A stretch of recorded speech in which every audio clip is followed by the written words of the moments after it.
ellos, Sí, etcétera. sin duda, porque también sin hay duda. muchos miedos, ¿no? Ahora, otro miedo es la posible llegada de Donald Trump a la Casa Blanca. Pues sí, que es posible, Que además, ya lo ¿no? hizo una vez, ¿no? Con Pues el mismo discurso.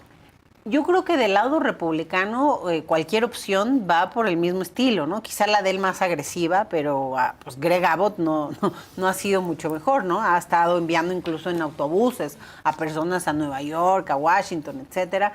Y Trump definitivamente, pues sí sería una desgracia, ¿no? De hecho, Biden ha tenido que seguir con muchas políticas de Trump, de tantas cosas que hizo, porque no solamente fue el tema de la amenaza verbal, sino, por ejemplo, los jueces que metió en el sistema federal. Esos jueces son los que en gran parte han impedido muchas de las políticas o propuestas que tenía positivas Biden en el tema migratorio. Luego el tema de las cámaras, que se les ha ido complicando, ¿no? Y que ya, pues al no tener una mayoría en ambas cámaras, ni siquiera al principio pudieron pasar su reforma migratoria, etcétera. Entonces, es decir, como que la marca de Trump sigue todavía.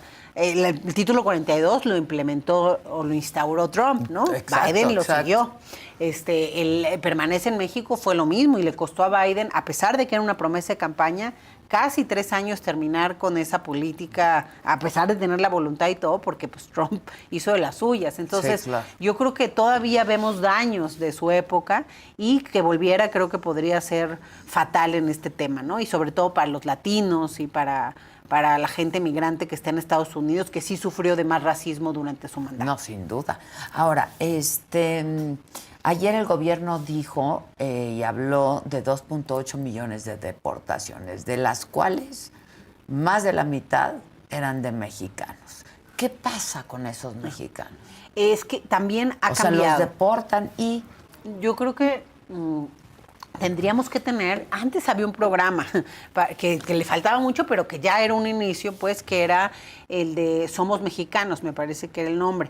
Pero acabó cuando... Creo que ya ahora ya no existe. Hay una mesa, creo, como de comisión intersecretarial para que las diferentes dependencias pongan algo para los retornados, pero desconozco realmente si ha funcionado y si tiene, pues, verdaderamente una organización, porque algo importante es que sí debe haber alguien que coordine esos esfuerzos y pues una forma de acercarse, porque el migrante no sabe, ese es parte del problema. O sea, llega sin entender ya México mucho. O sea, depende de qué tipo de deportación sea.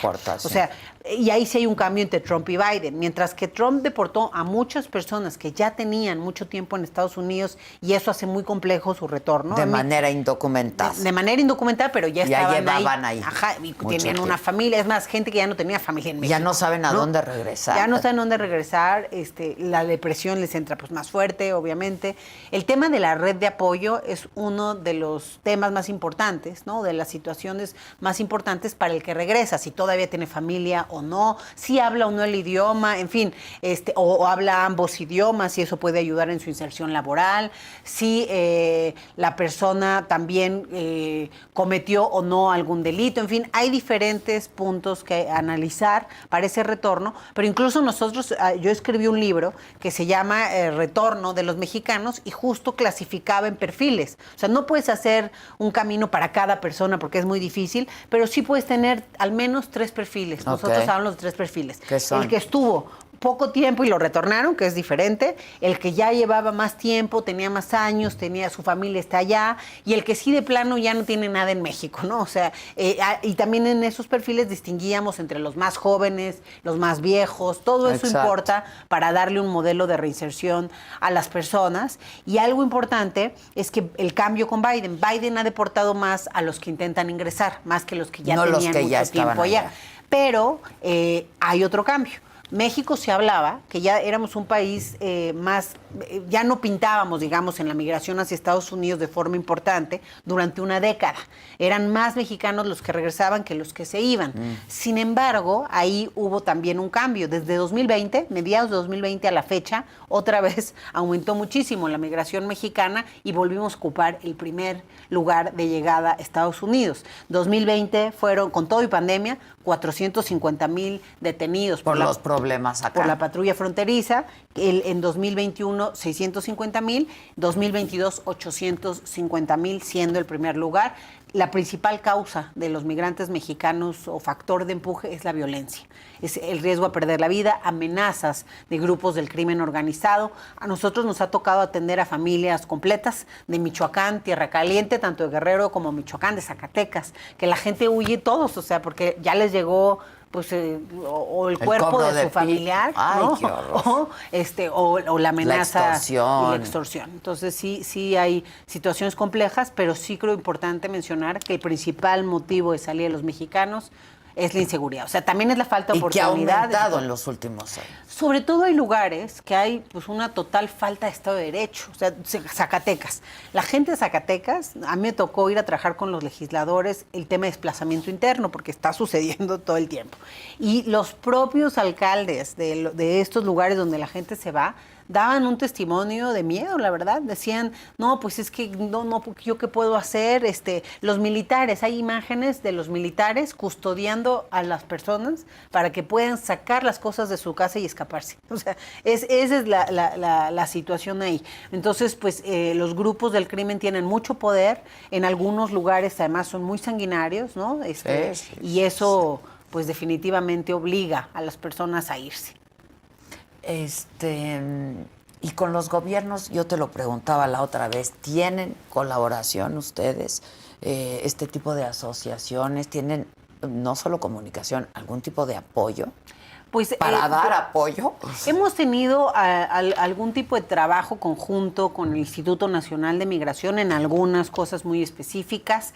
Incluso íbamos a empezar un trabajo de colaboración para el tema de estaciones migratorias antes del incidente, ¿no? Justo para transformar algunas de esas estaciones migratorias también, pues con temas más amables hasta visualmente, ¿no?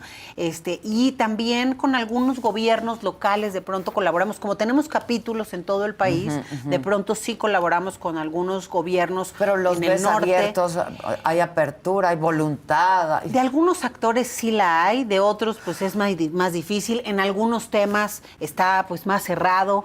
Recientemente tuvimos también, ahí no por parte de la asociación, sino como miembro de la comunidad científica también mexicana, como miembro del Colegio de Bioética, que también soy, tuvimos una reunión hace 3 días, 4, con el canciller, también Marcelo Ebrard, y ahí pues él se notaba abierto pues a los diferentes temas que proponían ahí en la mesa los científicos. Nos volvió a citar en algunas semanas para ver qué se puede hacer, pero bueno, ojalá que haya esa apertura, ¿no? Entonces sí hemos tenido ese tipo de contactos. Y que se aplique. Que se aplique, ¿no? Porque si no se queda en mesas de trabajo. Y con las organizaciones internacionales es otro con el que también tenemos diálogo y trabajo conjunto, ¿no? La ACNUR ha hecho, creo, un trabajo muy importante Siempre, en México, la verdad. ¿no? Sí. La Organización Internacional de las Migraciones también ha hecho lo propio. Entonces, pues sí, pero creo que nuestro colaborador principal son asociaciones de la sociedad civil, otras organizaciones que también trabajan en el tema, los albergues que están en ello y muchos también de los religiosos que han estado metidos en el tema y ayudando. Ya. Los religiosos lo hacen también. Y en Estados Unidos tenemos una colaboración con Chicanos por la Causa. Sí, yo he estado ahí, yo he estado con ellos y lo hacen también muy bien, ¿no? Y ellos sí luego apoyan también con recursos, ¿no? Sí, organizaciones como esta. Sí, pero insuficiente. Es insuficiente. Para lo que está pasando. Es que yo creo que no es un tema de sociedad civil. Yo creo que es un tema de política de Estado lo que se requiere en este momento. No basta con la ayuda. Nosotros podemos crear, incluso con Chicanos por la Causa, hemos creado proyectos productivos, es decir, un modelo de migración empático, productivo y humano, que eso conviene a todos, porque también pues dejan recursos al lugar al que van, etcétera. Sin embargo, pues creo que hace falta que esto se escale, o sea, no sean pequeñas experiencias, sino que sea una política de Estado. Creo que aquí comentábamos de la experiencia de ACNUR con Instituto Nacional de Migración, cómo al haber integrado a 30,000 refugiados, pues esos refugiados en un año pagaron 140 millones de pesos, que significa 4 veces el presupuesto de la Comisión Mexicana para el Refugio. Claro. Entonces, ¿por qué no explorar y explotar más ese tipo de modelos? Son ejercicios y modelos que han dado buenos que han dado resultados. Y que además, como tú dices hace rato, es ganar. Política.